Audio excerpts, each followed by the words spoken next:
I'm the one and only West Coast King, and welcome back to the Seattle Sounders career, where we are currently on deadline day in season number 3. And you know what? I think this is going to be the turning point in the series. Not because of who we do or don't bring in, but because things are going to change from right here regarding transfers. I think I've made a lot of mistakes bringing players in, transferring players in and out in this series. And you know what? It has to change. I just, for some reason, I just don't like this team right now. And I think it has a lot to do with the players I brought in. I brought in maybe because they were a good deal or because they were talented and could become something in the future. But I didn't bring them in because I wanted them and I had a plan for them. And I put them in and played with them the way I wanted to. So from here on out, that is what we're going to do regarding transfers. We're not going to bring in a ton of players every transfer window. We might target 1 or 2 specific players or players of some that fill a certain role, and that is it. We're not going to bring in like 5-10 players every transfer window anymore. That's just ridiculous, and it has to stop. So, with that in mind, the decision I left up to you guys last time, Irving Lozano or Darlington Nagbe, we're scrapping that whole idea. I think Lozano would just fit into that same category of just a player that is just a player, and I don't know if he really fits on this team. I know he's a good player, but again, I don't know if he fits with what I want to do. Nagbe is a different situation. Nagbe actually does fit. I think he's a perfect fit on that right wing, in that right midfield spot, and if you put Nagbe the player in a vacuum and just looked at him, he's the perfect fit. However, we can't do that. Nagbe is Portland. He is the face of the franchise that is my most heated rival. Sounders fans spend his entire career at Portland hating that guy because he is Portland. And there was a comment saying this last time as well. You can't take Nagbe and put him in a Sounders shirt. That is absolutely correct. And as much as I want to play with Nagbe, this is not the right situation to do it in. I cannot do that. It's just plain wrong. And for that reason, it's not going to happen. Unfortunately, I can't bring Nagbe into Seattle. Now, there is still the situation of Diego Fagundes, and I'm still going to go through with that deal. I really like Fagundes. I have a plan in mind for him. He fits on this team. Plus, he gets rid of a player that doesn't fit on this team. So that in and alone itself is kind of a reason to do this. So we're going to do the Diego Fagundes deal. However, the right midfield spot is still open. And fortunately, we have a player already on our team that is a perfect fit out there, and it's Eduardo Vargas. What I would like to do is move Vargas out to the right midfield spot because he's not scoring goals. He has 11 goals scored this season. Compared to last season, Obafemi Martins had 30 goals in the end. Vargas is just not getting it done in the striker position. Maybe it's my fault. Maybe he's not an out-and-out goal scorer like I need there. So what I want to do is bring in a veteran striker instead. And I have one in mind and a backup if I can't get my primary target that I want to do. I don't know if I'll be able to bring him in right now, but they are both on expiring contracts. I can get them next season. If I have to do it that way, I will. So let's get into this transfer window and make some moves that actually make sense. So here is the first deal we're going to do. It is for Diego Fagundes, traded straight up for Alejandro Guido. Love this guy. Let's get him in the team. So here's a deal we're going to have to do. I don't particularly want to send Zelalem to RSL, but that's the only option that we've got. I can't seem to sell Zelalem, so instead we're going to send him out on loan, and hopefully he gets a little bit better. He progresses a little bit, then we can sell him for even more money. That's the plan anyway. And we're going to send him to RSL. I don't want to send him to RSL, but that's our only option at this point. Another player getting sent out on loan now. It's going to be Reese Burke on a season loan to Bolton. I just want to keep getting this guy some more playing time. I think he's going to be pretty good down the line. He's only 19 years old right now, and I just don't have a spot for him to get playing time on my team. So again, for the second year in a row, Reese Burke is going to go out on loan. So both of the strikers that I want are available, but unfortunately we can't afford to buy them right now and pay their salary, so we're going to have to wait and get them on pre-contract. And now we have a decision to make. It's either going to be Victor Ibarbo, the FIFA god. My god, can this guy score goals from any position, or Emmanuel Emenike. God, I love this guy as well. They're both just they're ultimate team legends. I mean, you go up against one of them, you know you're in for trouble. But we have to pick one of them, and I think because I know Victor Ibarbo's a little bit more expensive, but he's also 3 years younger than Emenike. we're going to go ahead and go with Victor Ibarbo. He's going to be our striker. I mean, Ibarbo and Emenike are essentially the same players. They're both really fast. They're both really strong, amazingly. You wouldn't expect Ibarbo especially to be that strong, but he is. He's younger. We're going to go with Victor Ibarbo.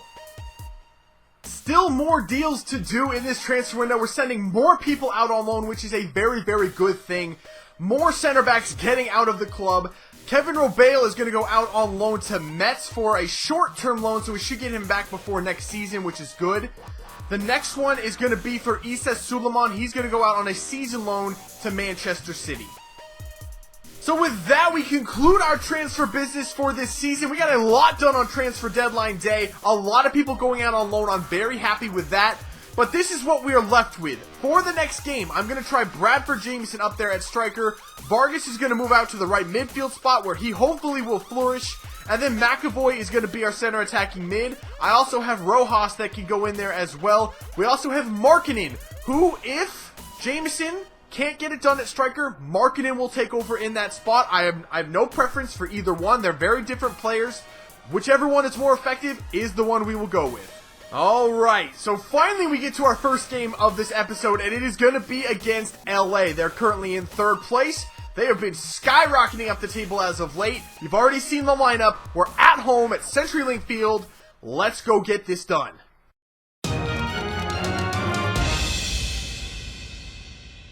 Here's a look at LA Galaxy's starting 11 for this one, and they've made a lot of changes since the beginning of this career mode.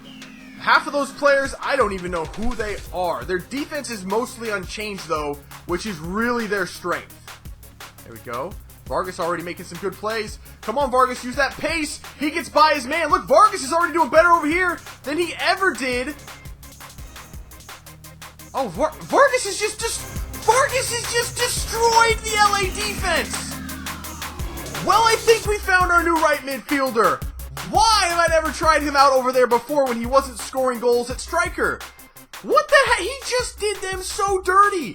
First, he made the tackle to start that play. Then he took it all the way up the wing by himself, cut it all around their defense, and finished the play. That was a pretty good start. I would say that I'm mostly impressed with this new lineup so far. McAvoy making things happen again right from kickoff. No, it can't be two. What a bad finish though, McAvoy. What were you doing? What the heck? Who did I get? No!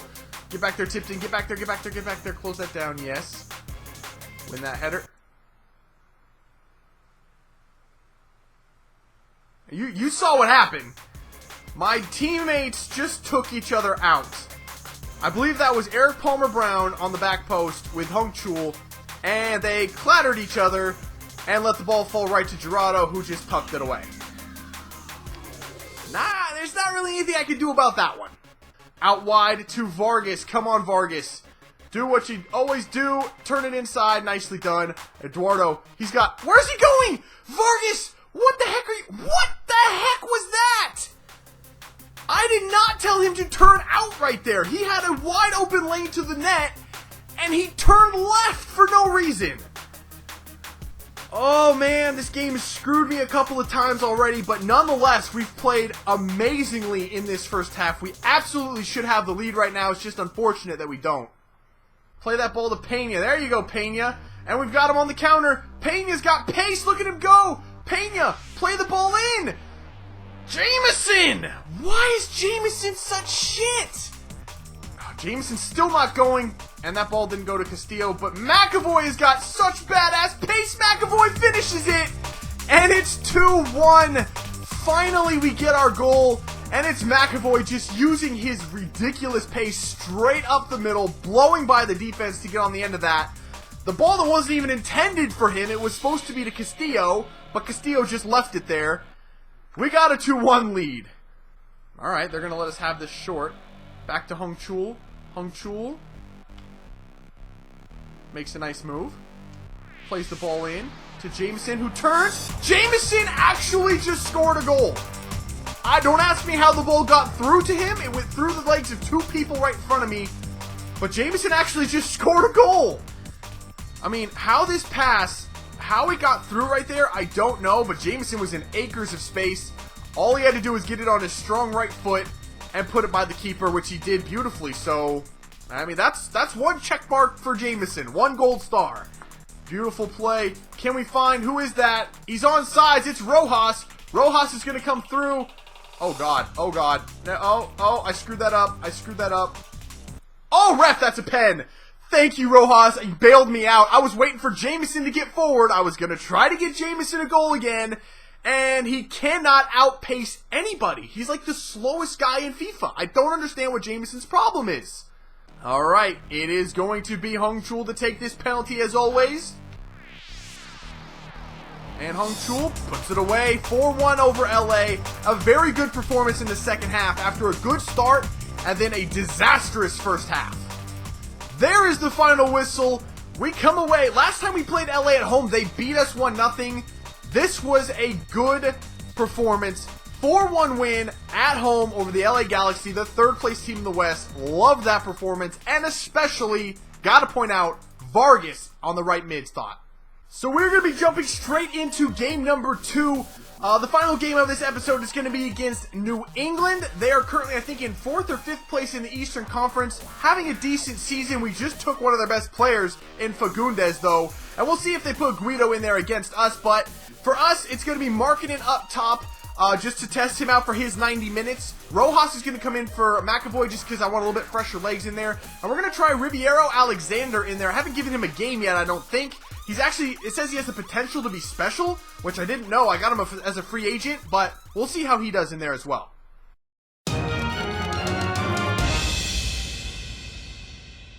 Here's a look at New England's starting 11 for this game. And I honestly, you know, I have to be honest, I don't know a lot of MLS teams, like full teams. I know a lot of players on New England, though. Rowe, Boonberry, there's Guido in there. He's actually playing in the spot, in this formation that I use, that I said he wouldn't be good in. If he makes me eat my words right here, I'm going to be very, very sad. Oh, I hate that. Thank you. Thank you so much. Markkanen, now is... You gotta be kidding me. You're that slow? Oh my God. That should have been just the easiest play, and somehow we screwed that up. Can Markkanen do something this time? Markkanen! Saved by Shuttlesworth! Vargas, nice scoop turn. Vargas hit that curler. It takes like 6 deflections, and again ends up in the hands of Shuttleworth. And, oh, no, but you know Markkanen's going to win that header. He's going to win that header. And that ball's going to get back to him. Markkanen! Shuttleworth! Markkanen, I don't know if there's actually a spot open to cross that. There is! Shuttleworth, are you kidding me? Pena from distance. Oh, no, it was Alexander from distance. Yo, Shuttleworth is ridiculous. How did he make that save? See if we can't find Vargas. We can. In to Markkanen, who just whiffed. Are you kidding me? Yo, I'm actually going to cry if we can't score a goal in this first half. We've dominated this game. We got Ribeiro Alexander over here. Let's just try to find the big man. That's Rojas! And what else is new? Shuttleworth makes the save. Pena! Hit that long shot! Pena! He missed! We can't score a goal. It's never going to happen. It's just not going to happen. There's the whistle for halftime. I think we played the entire first half in their half of the field. Like, we were on offense for 45 straight minutes. How did we not score? Start of the second half, we're not making any changes. We dominated that game, that first half. We don't need changes. We just need to get rid of Shuttleworth. That's the problem. Go get there, get there. Yes, play the ball through. Come on, Markkanen. Markkanen, please. On your strong left foot. Markkanen, finally! Thank you! 48 minutes of putting shots on target. We finally get one by Shuttleworth. And it was just another mistake from New England. They've played absolutely horrible in this game. And finally, we've capitalized on it. There you go, Castillo. Cut that inside. Yes! Castillo! What a play! Markkanen, go back post. Go back post. Please go back post. Yep, there it is. He finally went back post after the pass. And is it me? Or is Markkanen look faster than Jamison? Jamison has, I think, in the low 80s for pace. Markkanen, I think, has in the low 60s. But Markkanen has been exponentially better and exponentially faster than Jamison was last game. Don't know why that is. but that's just how it feels to me. Open yourself up for a cross. Wide open is Markkanen. You better finish that, you giant bastard.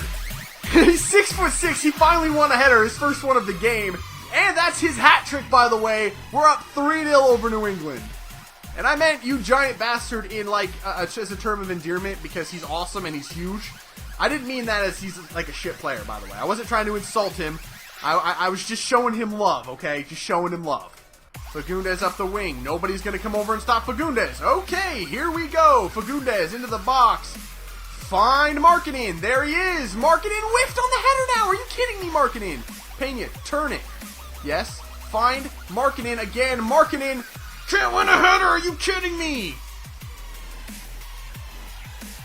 Oh, Fagundes actually got around that guy. Are you kidding? Fagundes. Markkanen, don't screw this up this time. To Markkanen. He missed again. It's Pena on the rebound. It hits Shuttlesworth right in the face. Markkanen doesn't win headers. What? And there is the final whistle. We come out of New England with a 3-0 win, but we just lost Markkanen, who had a hat trick in that game. I wouldn't say he was our best player. I would probably say that was Fabian Castillo that game. But still, Markkanen had a hat trick. There's something to be said about that. Alright guys, that is going to do it for this episode. And I know I've said it before, but I really, truly feel like this team is going somewhere now. We have a set, focused goal. For once, the first time I feel like in this entire series that I know what I'm doing and I know the direction I want to head. I'm sorry for all the chaos that has been these last 3 transfer windows, but now I feel like I know what I want to do. Let me know. I want to get your feedback on the Abarbo deal. Do you feel like that was a good signing, or you think I should have gone with Emenike? Not that I can do anything about it now, but Abarbo will be our exemption player in my transfer rules for next season. He's going to be 26 or 27 next season, so he would fall in the exemption rule status because he is Colombian. But I like him. I think he's an awesome player. He's really going to fit well in this team. And let me know what your thoughts are as far as Jameson and Markkanen go, what you thought of their performances. But that is going to do it for this one, guys. If you had as much fun as I did, make sure to let me know, leave a like below, subscribe if you're new around here, and I will catch you when we come back with some more Sounders Career. See ya.